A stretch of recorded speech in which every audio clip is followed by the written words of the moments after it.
We want the court to know that there's a 15-year-old boy who enjoys mountain biking and fishing. Yes, that was defense attorney Amy Parker talking to the court about this 15-year-old boy who the judge found probable cause for gunning down his entire family. Only his little 11-year-old sister survived. 5 family members, his mother, his father, and 3 of his siblings lost their lives. But defense attorney Amy Parker is telling the court out there in Washington state, we want the court to know that our client is a 15-year-old boy who enjoys mountain biking and fishing and has no criminal history. You can imagine how much that comment is angering people who are going off in the comment section. They're telling her, you might want to put that in the past tense. He enjoyed mountain biking, he enjoyed fishing, and let's hope he won't get out to enjoy it anymore and wreak any more havoc on the land. This 15-year-old boy waived his right to appear in court yesterday. Now, I'm intentionally not mentioning his name. Even though we heard it yesterday in the video, I'm going to play the police dispatch again. Attending to the Charlie 2 call. Looks like we have Andrew Humiston on the line. He's confirming that the brother who hung himself had shot the other family members. I believe there's 5 total, including the RP who's hiding in a bathroom. Even though a judge found probable cause to hold him, as of this recording, he has not been charged yet. Generally, I guess that's what reporters wait for, even though I'll tell you more about that too. I'll play the police dispatch from this horrible day in Falls City, Washington, Monday, October 21st, when this 15-year-old boy awakened, or maybe he was already awake, at around 4:44 a.m. and started gunning down his entire family. We have 2 bodies down downstairs. True crime. Copy, 2 bodies down downstairs. 3 down. Copy, 3 down. He also has a gun in his hand. Copy, has a gun in his hand.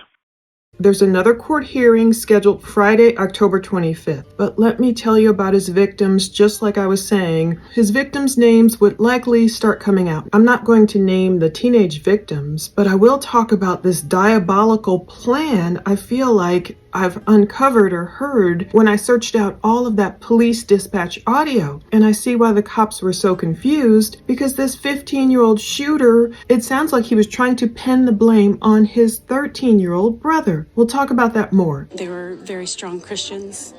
They loved God, you could tell. First, his mother, Andrew Humiston, in Falls City, Washington, 42 years of age. She lost her life to her son. Imagine losing your life to someone you give birth to. The dad's name is Mark Michael Humiston II, age 43.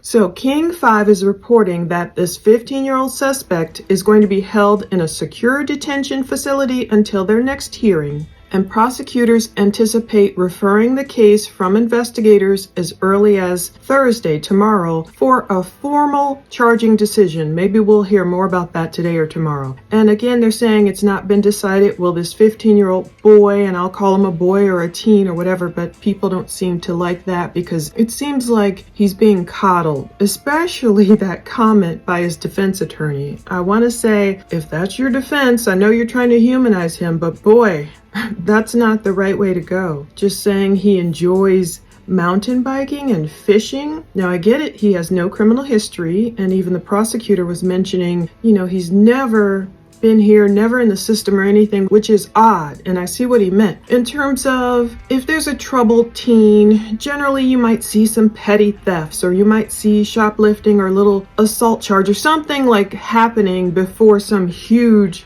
murder charge of 5 people, 5 family members. You're responding for automatic weapons for up to possibly 4 or 5 GSW victims. So we don't know if he'll be charged as an adult or not yet. Part of me is thinking perhaps he should be. This diabolical plan, starting with his ability to get access to a gun, to a weapon, we don't know what kind it is yet, and his ability to launch this horrible sneak attack on his family at 4:44 a.m. I'm sure everyone was likely asleep. And the diabolical nature of trying to blame his brother, as you will hear in the dispatch audio. I'll explain to you again and kind of play because it was really confusing, and I see why cops were confused. And the fact that so far, I don't know if she's his youngest victim, but the survivor was only 11 years old. I mean, there's been so much confusion. Previously, we were told incorrectly, I believe all of the victims were teenagers, but now we find out today his sister was 11. What a hero. She survived. She ran off. She was able to call police. And for all Charlie 2 units, it looks like the sister who went to the neighbor's house is now saying that our caller, Andrew, is the one who is the shooter and was alive when she left the house. So we'll see the decision whether to charge this 15-year-old shooter as an adult or not will be made after the case is referred to the King County Prosecuting Attorney's Office, and that could happen today. So Mark Humiston II, he has a whole bunch of letters after his name. He was an associate principal at Hargis Engineers, Inc. Apparently, he'd been working there for like 18 years. According to LinkedIn, he also attended the University of Texas at Austin. Thank God the judge found probable cause for the 5 counts of first-degree murder and 1 count of attempted first-degree murder of that little 11-year-old. Given the limited information that we have in the short amount of time, we are deferring to the court regarding probable cause. I understand. Based on the allegations contained in the super form that's in front of the court, I do find probable cause for the count sought. The state is asking that the court hold Mr. based on a finding that he is a threat to community safety. So the little girl was hurt. She was reportedly shot twice. I mean, as a 15-year-old boy, how do you look at your little 11-year-old sister? And I don't know how old the siblings were, and your mother and your father, who hopefully have done their best to take care of you. We don't know. We don't know the details of this case. How do you look at an 11-year-old and shoot her twice? She received medical help from the neighbor. That might have been part of what we heard yesterday in the dispatch audio. It looks like the neighbor, his wife, I guess, is walking to their house, the 7841, in a black shirt, black shorts, and carrying a medic bag. Hello. True crime. He's going to the Target house. Tell him do not do that. I have their walking to their house, the 7841, but I'm confirming. Got it.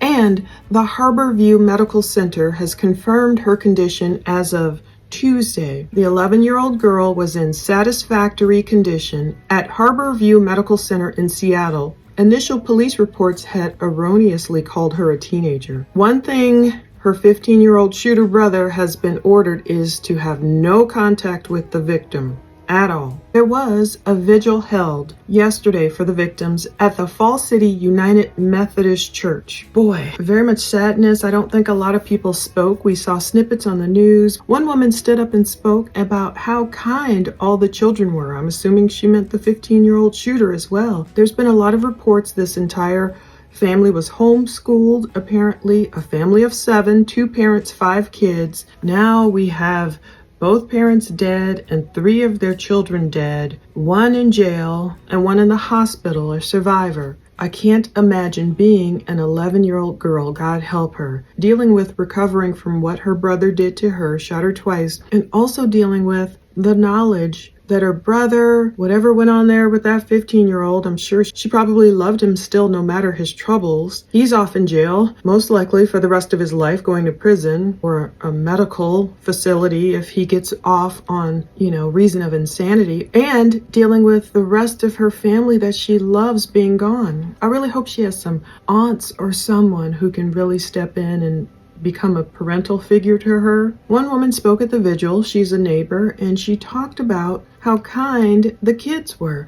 We know we took a look at their fabulous home, this Humiston family on Lake Alice. The kids in this Humiston family reportedly spent all their time outside all summer long. I can just imagine boating, having fun apparently, mountain biking and fishing, and I'm sure they were probably boating and Lord knows what else. But this woman at the vigil said the kids for some reason thought she was in distress, I believe, with her husband, and so they came all over. It was hard to hear, with her capes, I guess she meant like Superman, to come help, to see if she needed any help, to see if she was in trouble. And that is a very kind move, a kind thought. Now, it looks like Sarah Humiston may have been a registered nurse. It says the mom's nursing license, Sarah, expired at the end of 2022. So if they were homeschooled, I'm not sure how she would be able to have a nursing career and a homeschooling career, educating 5 children. I think we'll just learn more. But thank God the 11-year-old survived. At least she's in the hospital in satisfactory condition. So this Falls City by Lake Alice, gorgeous. It's about 30 miles east of Seattle. So the Daily Mail, of course, got photos of them in 2011. That would have been 13 years ago. And some people are saying, oh, even though the kids' faces are blurred, of course, in the photos, some people are wondering, oh, is that little baby or that little toddler? Could that have been the shooter? The ages work out there. But let's talk about this diabolical nature of what we're going to hear again in this police dispatch. There's a 15-year-old shooter. There's a 13-year-old brother. I believe he tried to place the blame on his brother. I believe the 15-year-old shooter got on the line, called police himself. You listen and you see what you pick up. Not only did the 15-year-old shooter call the police, but it sounds like the 11-year-old girl survivor called the police also. It sounds like she told the truth while the 15-year-old shooter was full of lies and confusion and trying to mislead the police. Okay, this 15-year-old over here, when you listen, he's calling the police. He's trying to blame his 13-year-old brother, saying his 13-year-old brother shot up the entire family and then hung himself. Now, the 15-year-old brother probably didn't account for his 11-year-old sister being the hero, getting away and telling the truth. How far away is that neighbor's house the sister's at? If it's too close, maybe she could come down the street and meet us somewhere so we can get some intel. Looks like it's 7841 Alice Lake Road. Probably about a block. Plunder. True Copy. crime. She can't hold up. It looks like we have to go by the suspect's house to get to where she's at. Copy.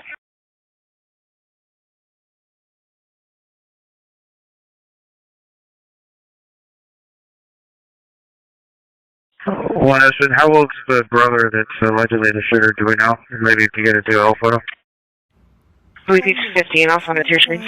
So the cops, that's why they thought someone had hung himself, the 13-year-old. 422, brother was the one that was hanging?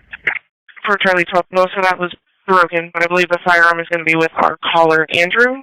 He was reporting his brother hung himself. So the 15-year-old, this is what I'm imagining happened in my mind. Of course, this is all conjecture until we get the probable cause affidavit, until we, see more evidence come out. The 15-year-old is telling the police as if he's a survivor. He's saying, it sounds like he's saying his 13-year-old brother went crazy or whatever, killed the family or shot the family and hung himself.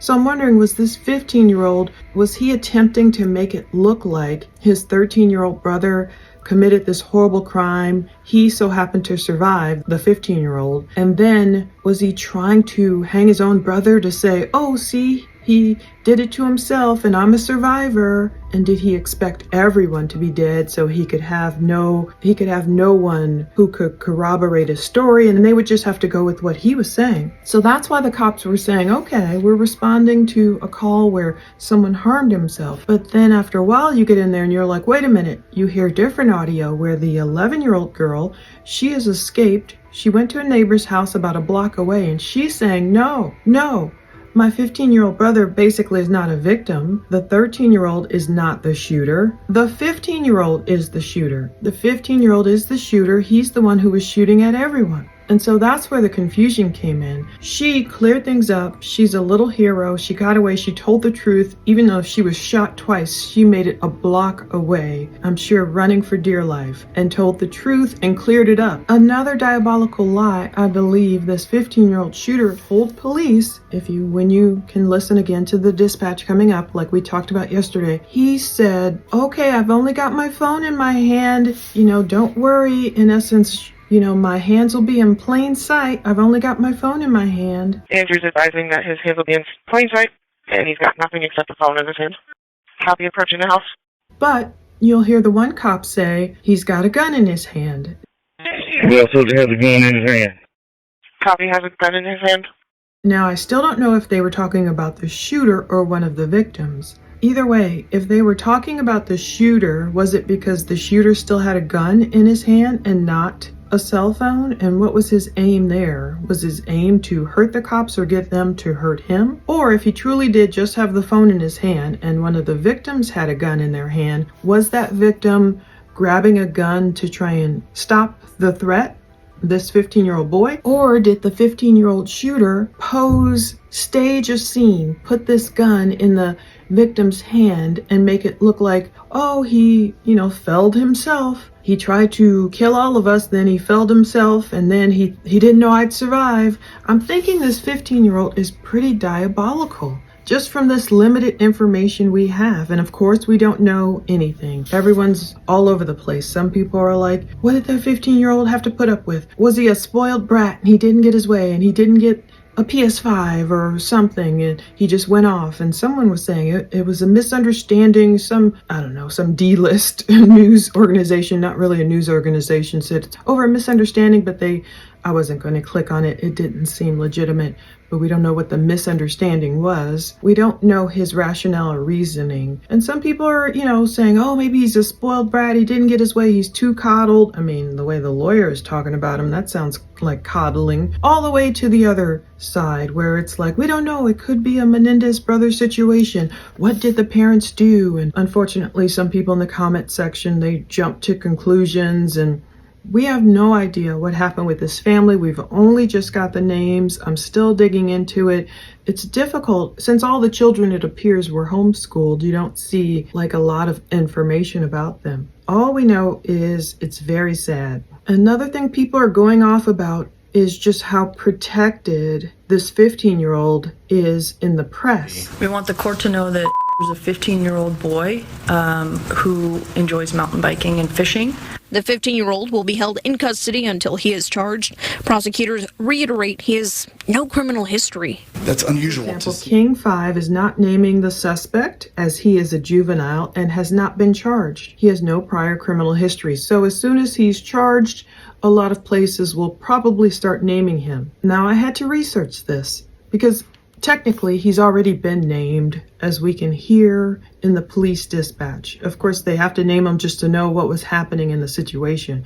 I'm not blaming law enforcement, of course. They're heroes for doing their job. But I looked it up and it says, while juvenile court proceedings against most juvenile defendants are confidential, those proceedings are open when the juvenile is charged with any serious offense listed in this certain code, such as murder, arson, assault, robbery, sexual assault, and all that. So some people are saying, look, stop coddling this kid and just name him. The courts say in a unanimous decision from 1979, the U.S. Supreme Court ruled in Smith versus Daily Mail that the First Amendment protects the right of journalists to use the names of minors in newsworthy stories as long as the information is lawfully obtained and truthfully reported. So yeah, and there's other court cases where Supreme Court, like in Oklahoma Publishing versus the District Court from 1977, the Supreme Court lifted an injunction that prohibited publication of the name or photograph of an 11-year-old boy charged with second-degree murder. So there's a whole bunch of that going on. In essence, the law is on our side in naming this juvenile, this 15-year-old boy. So again, I feel comfortable in playing the police dispatch because such a horrible crime he's accused of enacting means the gloves are off,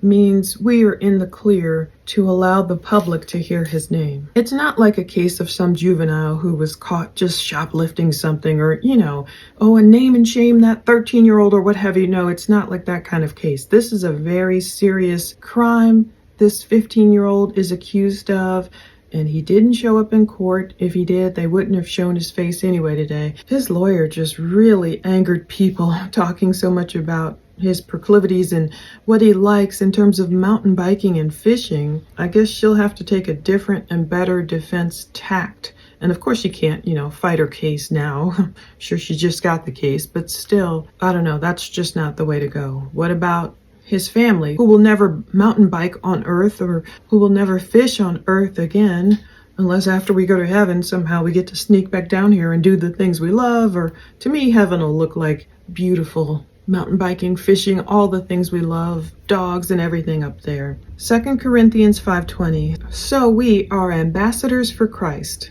as though God were making his appeal through us. We, as Christ's representatives, plead with you on behalf of Christ to be reconciled to God. That's what I was doing. I felt like during my last prison ministry, I was just like telling my testimony and just saying, please, just please accept Jesus. And that's what I would tell even this 15-year-old. Not coddling him, just trying to get to the truth. I don't know what kind of, if there's mental health issues, people are speculating, was there some kind of hallucinogenics involved or drugs involved, or was this more, carefully thought out and planned out, happening at 4:45 in the morning, and where'd he get the gun from, and what's with the diabolical nature of telling the cops one thing, trying to blame his younger brother. Like, I felt like the 15-year-old is trying to besmirch his young brother's reputation, his 13-year-old brother's reputation. Maybe he plotted it out. Did he watch the Menendez brothers on Netflix or whatever?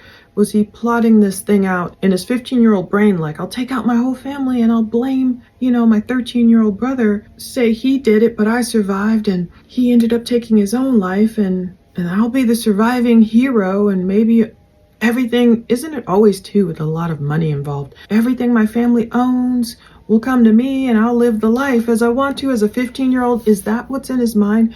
I already see like a lot of plotting and planning. I don't see regret. And of course we haven't seen much again, but I don't see a kid who got on 911 as like, oh my goodness, how could I do this? I was tripping, I did this, or I don't know, or, we don't see that. I just see a lot of lies and manipulation already. So what is going to happen with this 15-year-old who took out his whole family and left his 11-year-old sister as a survivor, even though I'm sure shooting her twice, he didn't mean for her to survive. And so she was left alive to pin him as the real shooter, when this 15-year-old was trying to blame the 13-year-old brother. What a mess. What a mess. So I suspect this boy's name will be out there, and if, there are photos, he'll be out there. If he's charged as an adult, then maybe we'll see him in court. I don't know. But boy, what a horrible, horrible story. Again, continued prayers for this little 11-year-old girl. I had no idea she was only 11. I mean, either way, it's a tragedy no matter what. But just to hear she's 11 is, it's beyond. So thank God for a survivor. And I pray she has a lot of good people around her protecting her. Prayers every day for her healing.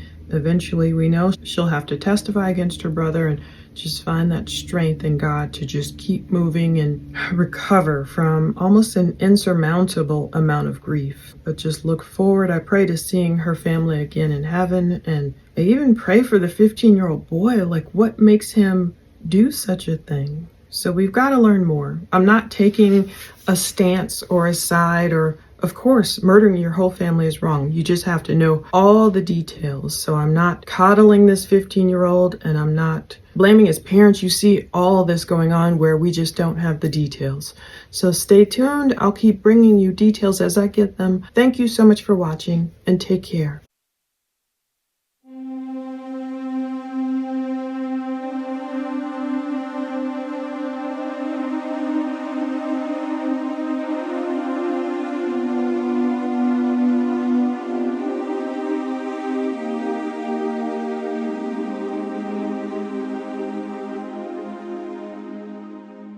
I'll have you start that way. It's 7715 Lake Ellis Road Southeast. Got a male on the line saying there's a subject who hung themselves in the bathroom. 7715 Lake Ellis Road Southeast. For Charlie 12 and 4 Ocean 23, be aware that one of the RP is now saying that the brother had shot at all the other family members. We're trying to confirm what's going on. A152 Medic 104, if you're in SAC 1, please move to TAC 2. This has been upgraded to automatic weapons. Adult male, possible GSW. TV's requesting you stay to this time. Once again, please move to TAC 2. 104 and TAC 2, copy, stage. The unit's heading to the Charlie 2 call. Looks like we have Andrew Humiston on the line. He's confirming that the brother who hung himself had shot the other family members. I believe there's 5 total, including the RP who's hiding in a bathroom. Copy, sir, 8 please. We've got 8 online. Oh, I should show me attached to that, code 3. I'm coming from Sammamish. Copy. Correction, Medic 104, MSL 105. You're responding for automatic weapons for up to possibly 4 or 5 GSW victims Plunder. and a male that hanged himself. Audio. Stage for PD. They're still en route at this time. We have no confirmed patient information at this time other than possible multiple GSWs. I will also have Medic 103 responding. It looks like a medic on the call. Crime audio. Affirm nothing significant. What's that? Nothing since 2022. It looks like our RP saying that the brother's name is Benjamin Humiston. He's not able to confirm if he's 222 or not. He's saying he heard shots before, hid in the bathroom, and believes that the brother may have shot himself as well. Benjamin is 13 years old, and our RP, Andrew, is 15. Sorry, dispatch time 181. Yeah, let's start 2 additional engines. Plunder. And at this time, let's go ahead and start up third medic until we get better confirmation on the patients. And for all Charlie 2 units, it looks like the sister who went to the neighbor's house is now saying that our caller, Andrew, is the one who is the shooter and was alive when she left the house. Having 2 more engines and third medic. 8185 from Fire Dispatch, are you responding on taxi? Copy. Honestly, it's no call me. Can send a few units as well, maybe. Plunder. Copy. True crime audio. Dispatch 8152 staged at Lake Alice Road and 337 Place Southeast. Ocean 23, I'll be arriving here in a minute, but I'm going to stand by for at least 1 Ocean, how far away is that neighbor's house the sister's at?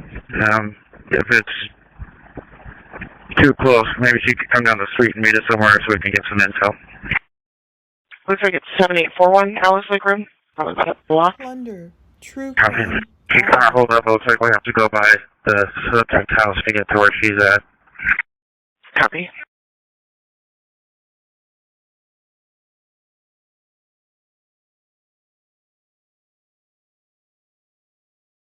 One Ocean, how old's the brother that's allegedly the shooter? Do we know? Maybe you can get a DL photo. I believe he's 15. I'll send it to your screen. audio. What's the total approximate patients at this point? Copy. I was just considering the MCC. One Ocean, I'm in the area here. We'll be staging about the 7500 block. Plunder. True crime Copy it. audio. And One Ocean, it looks like we have 2 CNPs that are currently in service. Do you want me to see if we can monitor head this way? Yeah, let's get everybody started till we figure out what we have here. Copy. One Ocean, do we still have the caller on the line? True crime Affirm. audio. And sister saying he's the one that did the shooting, correct? Affirm. And for the remaining units that are en route to the medic weapons call that have not already got the short, up to 4 possible GSW victims and 1 hanging victim at this time. True crime Stage audio. location is currently 37th and Lake Alice. Okay, once we get the troops rallied here, maybe we'll see if we can talk him to coming outside. Copy. And One Ocean, I know it's a ways out, but maybe someone could start with a shield from some ammunition. We got a few there. And One Ocean, if we still have the sister on the line, see if he has access to any vehicles in case he tries to leave. Copy. And it looks like Andrew doesn't know how to drive. Let's go. And One Ocean, Andrew doesn't know how to drive. True crime But there should be a gray Honda Odyssey and a gray Toyota Corolla in the driveway. And it looks like the neighbor, his wife, I guess, is walking to their house, the 7841, in a black shirt, black shorts, and carrying a medic bag. Plunder. True crime audio. He's going to the target house? Tell him not to do not do that. I have their walking to their house, the 7841, but I'm confirming. Got it. Unfortunately, 205, brother was the one that was hanging. For Charlie 12, most of that was broken, but I believe the firearm is going to be with our caller, Andrew. He was reporting his brother hung himself. And that's supposed to be our suspect, right? True Affirm. crime audio. Anderson 23, can you go with a full description of our suspect?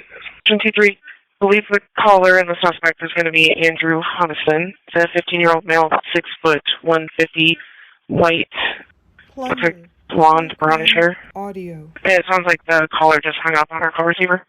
Andrew's advising that his hands will be in plain sight, and he's got nothing except a phone in his hand. Copy approaching the house. And all units, 8152 is leading Plunder. leading us to the boat launch. Audio.